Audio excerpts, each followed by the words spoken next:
الله الرحمن الرحيم. اللهم صل على سيدنا ومولانا محمد وعلى ال سيدنا ومولانا محمد وبارك وسلم وصل عليه. رب زدني علما رب اشرح لي صدري ويسر لي امري واحلل عقدة من لساني. موږ د استعاره اصليه او تبعيه مبارک خبره شروع کړې و چې کله پکې اسم جنس پکې مستعار پکې اسم جنس وي دا به استعاره اصليه وي او چې مستعار پکې اسم جنس نه وي بلکې فعل وي یا مشتقات د فعل وي یا حروف وي نو په دې صورت کې و بیا استعارات تبعيه وي. بیا پای باندې مختلف اعتراضات جوابات وشول اونګي چې کوم څه کې معنا د مصدر وی پرې راي کې پرې استعاره تبعيه کې نو په فعل او مشتقات د فعل کې با تشبیه جنندا او بګه معنی د مصدر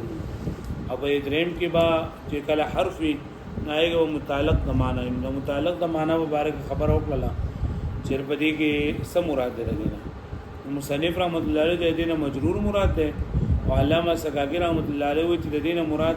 د حرف څخه کوم معنی دي هغه معنی او هغه متعلقات دا د دې معنی نه دي بلکې دا دي متعلقات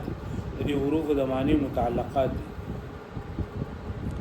بیا پرون سبق کې په نتقتل حال او الحال ناتقتن بکذا پرون سبق کې ما نتقتل حال و بار بار وي نو دا ټکي نتقتل حال ده نتقتل حال نتقتل حال نه ښه دا ما غلطي وکړه نتقتل حال نو په نتقتل حال کې پدې کې د فعل دا فعل جنن دا بګي تشبيه ورکړل شوی دا او په حال ناتقتن بکذا پدې کې د اسم مشتق جنن دا تشبيه ورکړل شوی اوس دا وی کنه چې پرې دای کې دا قرآن مجید آیت ته فلتقطه آل فرعون ليكون لهم عدوا وحزنا دلګي لاول خو قصه تاسو اوري چې لکه کله فرعون چې دا دغه ولګو چې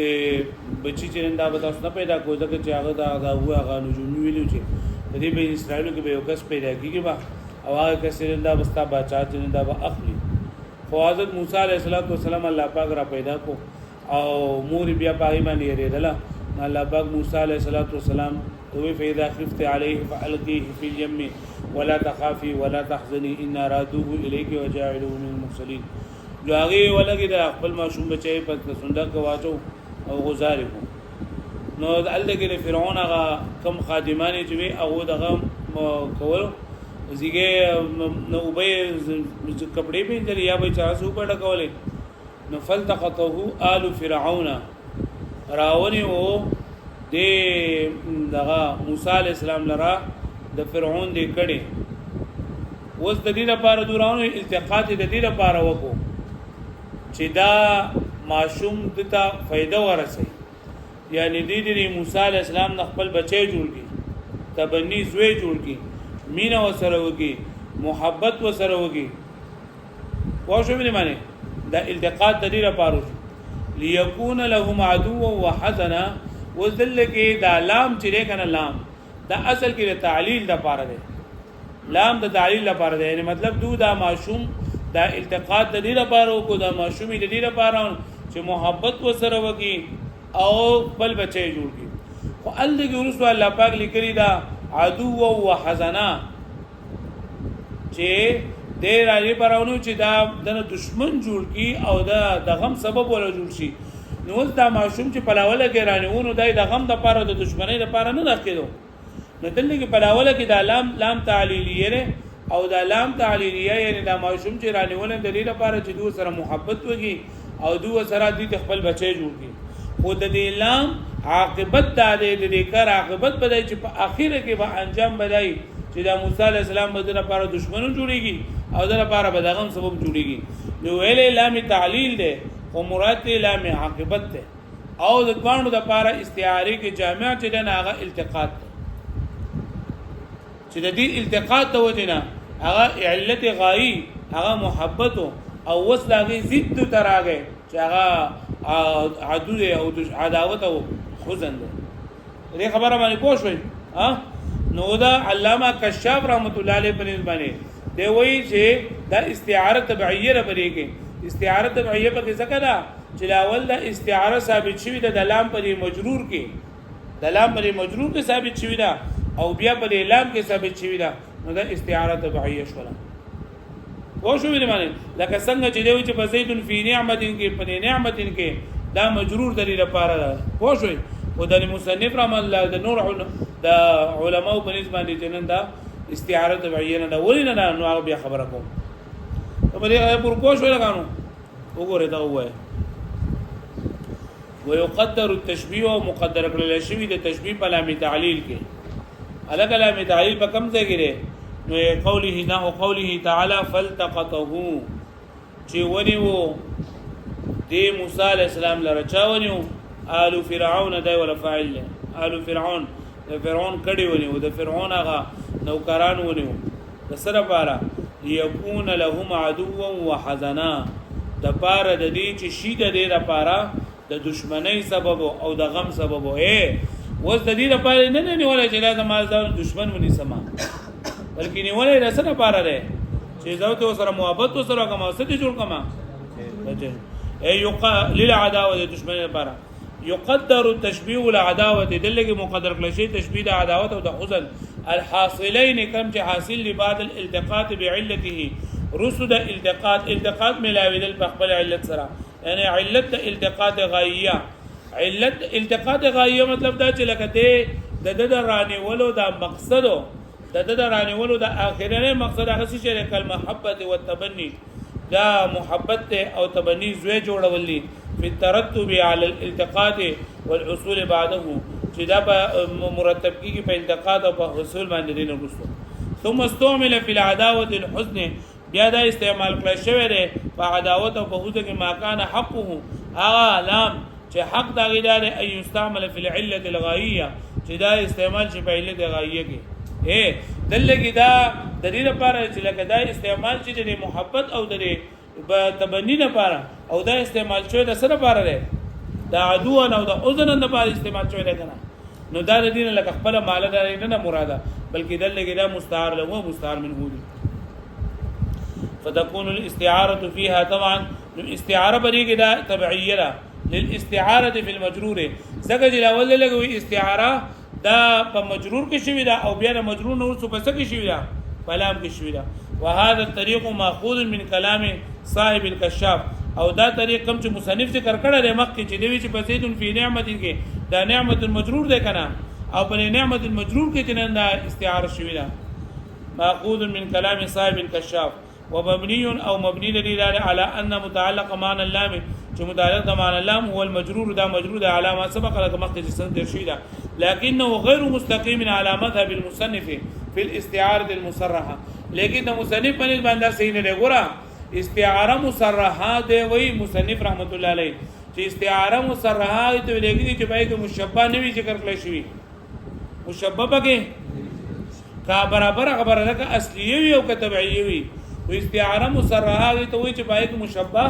نه وی ذکر کړل شوی او دلګي دا استعاره مصرحه نه ده څنګه چې بلی کې دا عدو او حاضرن دا مشبہ په کې ذکر کړل شوی دا یا دا استعاره مصرحه نه ده او د نور په باندې دا استعاره مصرحه ده کړي غیر لپاره دا شرط نه ده چې لکه د کشاف رحمت الله علیه باندې د نور په باندې د دې لپاره دا شرط نه چې په استعاره مصرحه کې دا مشبہ کېدل چې دا به متروک دي وښوي ومبني لكنه غير مستقيم على مذهب المصنف فمذهب المصنف کې او نه په مذهب د جمهور باندې په استعاره المصرح په استعاره مصرح کولې لان المتروك يجب ان يكون هو المشبه ځکه چې مشبه متروک کېدل پکار دي یجب واجب دی ان يكون هو المشبه چې متروک چې دا په مشبه بوي یعنی په استعاره مصرحه کې او مشبه چې دا منوي ذکر کړل شي برابر خبره را کان الاستعاره اصليه او تبعيه کله استعاره اصليه او تبعيه وي او چې مصرحه د مشبہ ذکر کېدل به صحیح دي وعلى هذا الطريق المشبہ او په دې طریقې باندې او په دې طریق کې یعنی د الیکون له عدو او حسنه په دې کې د عدو او حسنه مشبہ په کې ذکر کړل شوی دی ان العدو مذکور لا متروک دا مذکور دی متروک نه دی لکه دې پورې پوښتنه تاسو ها بیا وی بل تحقیق الاستعاره التبعيه وزه دا چې دوی چې د استعاره مصرحه نه استعاره مصرحه نه ځکه په استعاره مصرحه کې خو مشبہ متروک کېدل پکار دي او دلته استعاره جنن دا کو دا دغه په مشبہ پکې موجود ده نو په د محققینو په نسبت باندې دا استعاره تبعیه څنګه ده دا استعاره تبعیه څنګه نه اوس د دې وجه خې چې دا استعاره تبعیه ذکر کنه چې لکه ګور دلته لاول مطلق غایه چې کنه دا ذکر کړی دا د مطلق عداوت او د حسن لپاره او بیا دا نه خاص عداوت او خاص حسن چې د مراد غوښتل شوی لکه څنګه چې په نتقتل حال او په دغه الحال ناتقتل بکذا کې دا دغه شوی دا یا لکه مکه چې لاول عام معنا غوښتل شوی دا په حروف کې منوي چې لاول منګه مطلق ظرفیت واغستو او کله چې په چا باندې داخل شو ناغې نه منګه خاص ظرفیت واغستو دغه شان دی لاول درینه مطلق غایه مراد وا او چې کله بری کې داخل شونه بیا نه خاص غایه مراد شو اول ته مطلق عداوت او حسن مراد او اوس ته خاص مراد شو نو دا به استعاره تبعیه ده چې اول پای اوس بدی کې شو بل تحقیق الاستعاره التبعیه ها هنا بلکې تحقیق د استعاره تبعیه د لګیدار انه شبهه چې دلته تشبیه او کلشیه ترتب العداوه والحسن دا ترتب د عداوت او د حزن على الالتقاط په التقاط باندې بترتب علته الغائيه عليه فترتب د علت غایه په معنی یعنی دلته د علت غایه په دې باندې مرتب شوی دی علت غایه په دې باندې مرتب شوی علت غایه لکه دلته په قرآن مجید کو خدای ذکر شوی دی کنه چې د دې لپاره نه ولې چې د دې لپاره دشمن جوړ شي او دای په کې نه ذکر کړي چې لکه د محبت وسره او تبنی وسره وږي ثم استعمل في المشبه بیا مستعمل کړی شوی دی په مشبه کې په مشبه کې یعنی په عداوت کې اللام الموضوعه للمشبه به یعنی هغه لام کوم چې وځ کړی شوی د مشبه به لپاره مشبه به څه شی دی دلته کې هغه محبت او د غایه ده کنه دا اصل کې دینه لپاره وځ شوی دی او استعمال شوی په عدو او په حزن لپاره استعمال شوی دی اللام الموضوع للمشبه به اني ترتب العله الغائيه چې هغه ترتب د علت الغائيه یعنی محبت او للالتقاط عليه فجرت الاستعاره نجارشي الاستعاره اول في العله والغرضيه فعليه او بغرضيه کې وبتبعيتها في اللام او بتبعيه سره یعنی په لام کې کما مر في نتقت الحال لکه څنګه چې دا ذکر کړل شوی په نتقت الحال کې فصار حكم اللام حكم الاسد نو د لام دا حکم د شو لکه څنګه اسد د پاره لکه څنګه چې اسد موږ د رجل شجاع لپاره موږ استعاره اخلو مستعار اخلو دغه شان د لام د لکه مستعار واغستل شو واښو مې معنی حيث استعير تک چې د لام استعاره کړل شعر لما يشبه العليه دا علیت دا مشابه کېرو د پر علت غایه فصار متعلق معنى اللام نو وګرځي متعلق د معنی لام هو العلیه والغرضیه هغه علیت او غرضیه للمجرور و مجرور نه علامات کړو المصنف سهون چې مصنف سهون ذکر کړي یعنی د اصل کې بری مصنف چې دا خبره مخکیم کړي دا دایم کړي دا چې بزیدن فی نعمت کې دا زیدن چې نه دا مجرور دی او مستعار بګی دا شی لکه څنګه چې مخکې دا لای کې وي چې یکون لهم عدو و عدنا استعاره تبعیه ذکر چې لاول دا بری مجرور کې ثابت او بیا بلم کې ثابت ده کنه نو دا خبره مصنف څنګه دا صحیح نه ده وای بری کې نورم ډیر تحقیق ده وفي هذا المقام زياده تحقيق اوردناها في الشرح چې موږ په شرح متول کې راوړل خو موږ ته دغه پوره ده بس اخو موږ اړو متول له ورونو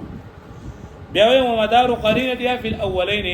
چې د مدار د قرینه په استعاره تبعیه کې مدار د قرینه یعنی قرینه چې دا به پکاري دي لګي ته چې رجنینه دا خپل اصلي معنی نه مراده او بل معنی مراد ده نو دغه مدار قرینه دا به یا فاعل وي یا به مفعول وي او یا به د فاعل او د مفعول نه علاوه بل سبب فاعل بکلوي فاعل به حالوي کنه چې کله د دې فعل نسبت دغه ته حقيقي تور باندې صحیح نه وي حقيقي تور باندې هغه د فعل نسبت صحیح نه وي او مفعول بکلوي چې کله د مفعول نه دغه صادریدل د محال لګوره ومدار قرینتها او مدار د قرینه د استعاره تبعیه فی الاولین په اولین کې په فعل په هغه څه چې کوم مشتق وي علی الفاعل په فاعل باندې وي لکه نتقتل حال بکذا و حال په دې سره خبرې کړې دي نو حال خو خبرې نشي کولای نو تک نشي کولای نو دلته دې نه پته ولګی چې دلته دې د نسبت د مجازي تور باندې ده فان النطق الحقيقي لا يسند الى الحال ځکه نطق حقيقي چې د دې نسبت نه کولای کیږي حال ته هغه پوښوي حال دې نه خبر نشي کولای کنه دا معلومه شو چې دا استعاره اصليه نه بلکې دا استعاره تبعیه نه او المفعول یا بلا قرینه چنده مفعول وی لکه جمع الحق لنا فی امام قتل البخل واحيا السماحه جمع الحق حق چنده جمع شوی د موږ لپاره په امام کې قتل البخل چې دا زائل کړه د بخل واحيا السماحه او ظاهر کړه دی ژوند کړه دی سخاوت نو اوس دلته کې دی وای چې دا سخاوت ژوند کړه دی او دغه مړ کړه دی بخل مړ کړه دی نو بخل او سخاوت او د دې خو جسم نشته دی جسم نشته دی سبق نشته نو څنګه ژوند کړه دی دا کړه دی نو ویل قتل له مراد ازاله ده او ویل احیاء او مراد ظهور ده فان القتل والاحياء الحقيقيين ذکر قتل او احیاء حقيقي طور باندې لا يتعلقان بالبخل والجود دا نه متعلقي به بخل او وجود سره لکه پوښتنه به معنی وانا قوله او بل قول لري صاحب شعر چې نقريهم لهدميات نقد بها ما كان خاط عليهم كل زرادي وي نقريهم منغ بالمستوبه کو دهغو منغ بالمستوبه کو دهغو لهدميات باغا تیرا نزو باندې د تیرا نزو په ذریعہ سره موږ داو من وسوب نقد بها چې موږ کټکو داغه په ذریعہ سره ما كان خاطا عليهم كل زرادي چې دا ګنډي په دی باندې هر یو زغره جوړونکې وز دل کې دی وای کنه چې موږ د دوی مل مستیا ولا په نيزو سره نو نيزو له په خوراک ول نيزو ورغلې نيزو په خورولې نه لګې دین لکه مطلب دا خپل استمانه نه مراده بلکې دا استعاره ده لهدمیات د شعر دغه کوي خبرې کوي بګي چې راسته وي لهدمیات و ادا جمع ده الله د ملازم څه ته وي من الاسنه القاطع من الاسنه دا د نيزو داغه نو کې نه دي نوزي هغه نو کې نه دي نيزي القاطع چقد کون کې دي فاراد به لرميات نو د لهزميات مراد طعنات هغه گزارونه دي نيزو وهل ته ویل کې طعنات ته نيزي وهل منسوبه الى الاسنه القاطعه چې منسوب دي هغه تیره نيزو سکوتا او اراد نفس الاسنه یا اراده کړی د لازمیات نه دا نفس دا توري دا نيزي غسرونه والنسبه للمبالغه او لازمیات دا لازم دې ټکې ده او لازمیه ورته د مبالغې د وجنه ویل ک احمري لکه یو سړی ډیر جد سوري ادا د احمري وې نو دغه شان دي دا توري ډیر جد 13 ډیر د لازمیه ویل شوې والقد قد چټکه راغله نقد بها القطع وزرد درع او ذرات نو زرد ویلېږي او زردها دا نسجو هغه غندل نو ذرات معنا غندون کې صغره جوړون کې فالمفعول الثاني ان اللزميات ودل کې دا دویم مفعول لازمیات چې دا قرینه ده علی ان نقريهم استعاره چې دل کې دا نقری چې دا استعاره ده ته موږ داغو مل مستوب غنو په مل مستوب خلک چاته په خوراک کې سکدي نو تاسو څنګه مل مستوب کو مطلب دا چې لکه دوی چې کړه د مخه درالل نو موږ په دوی باندې حمله وکړه په 13 تور سره واو شو بلی معنی اویل مجرور یا با دا قرینه چې دا مجرور وي لکه فبشرهم بعذاب الیم الله تعالی ذکر کړه دي چې دوی ته زیره ورکه په درناک عذاب سره نو زیره خو په صحیح خبرې سره ورکول کېږي چې هغه مخاطب وو او خوشاله شي او دلته په دې خبره باندې خوشحاليږي نو ایدل کې دا ذکر د عذاب قرینه ده علی ان بشر چې دا بشر استعاره تبعیه تحکمیه دا استعاره تبعیه او تحکمیه ده الکه تحکمیه مخوله کنه چا پوری مذاق کول لپاره وانما قال ومدار قرينتها ومدار قرينه على كذلك ان القرينه لا تنحصر فيما ذكر ودلته خدا صرف دا ذکر کړه چهره قرینه مصرف فاعل وي یا مفعول یا مجرور وي واجب دالدي بل قد تكون حاليا بلکې کله حاليا لګته قتل تو زید اذا ضربت ضربا شديدا چې کله ته زید ډیر زیات وي یا تورته وي چې قتل تو زیدا نو دلته د قتل نه مراد انداز ضرب ته واښوي د قتل نه مراد سره ضرب دی او په استعاره تبعیه په تور باندې ورته قتل پدې پوښوي نو یو په خبرې شوې نن سبق یو دا کنه چې دا تعلیل لام تعلیل چې نن په دې کې دا تشبیه چې مقدر کړل شوی دا نو لام تعلیل په دې کې ویل شوی دی او مراد د دې لام عاقبت اغستل شوی دی لام عاقبت اغستل شوی دی ځکه چې د لام تعلیل دي ته و چې د صد وجنه کار کیږي د دې کار در اغستو د لپاره کوم علت وي لکه دلته فلتقطوا آل فرعون چې دی فرعون دې کړي دا التقاط وکړو موسی علی السلام راوغسو د صد پاره راوغسو دنه دشمن جوړو نو دلته مراد دینه هغه علت غایي د دې راغستلو هغه مقصد هغه دا چې د خپل بچي جوړ کی د سره محبت وکي لیکن دلته کې د دې لام نه مراد هغه عاقبت ولا معنی نه مراد بلکې لام عاقبت لام علیت ولا معنی نه تعلیل ولا معنی نه مراد بلکې دین عاقبت ولا معنی مراد چې دې با هغه انجام پیداوي چې دا به د لپاره دشمن وي او خدا التقاط دې لپاره نه لشي پرې خبره باندې پوه شوي ها نو دلته کې دا او بیا د استعاره تبعیه څنګه نو بای کې کشاف رحمت الله علیه او مصنف چې لکه دا اول په مجرور کوا او بیا پر اعلام کې شو نو چې اول په مجرور شو بیا په لام کې شو نو د استعاره تبعیه شو ځکه چې د استعاره لاول ثابته په مجرور کې دا بیا پر خدا مصنف باندې باندې سې ځکه مصنف وای چې دا استعاره مصارعه پردا خبره ضروری ده چې پرې کې به مشبہ نه وي مذکور او دلته مشبہ مذکور نه په باندې نه ده پرې خبره باندې پوه شوي نو تحقیقی خبره وای دا چې دلته کې دا لاول عام علت او عام ترتب د دې مراد ده او بیا په دې باندې خاص علت چې د دې راغستلو خاص علت او خاص ترتب د عدو او د خزن دې خبره باندې پوه شوي ها او بیا وی قرینه چې نن دا پر استعاره کې چې فعل او مشتقات د فعل بری قرینه یا به فاعل وي یا به مفعول وي او یا به مجرور وي یاد وشي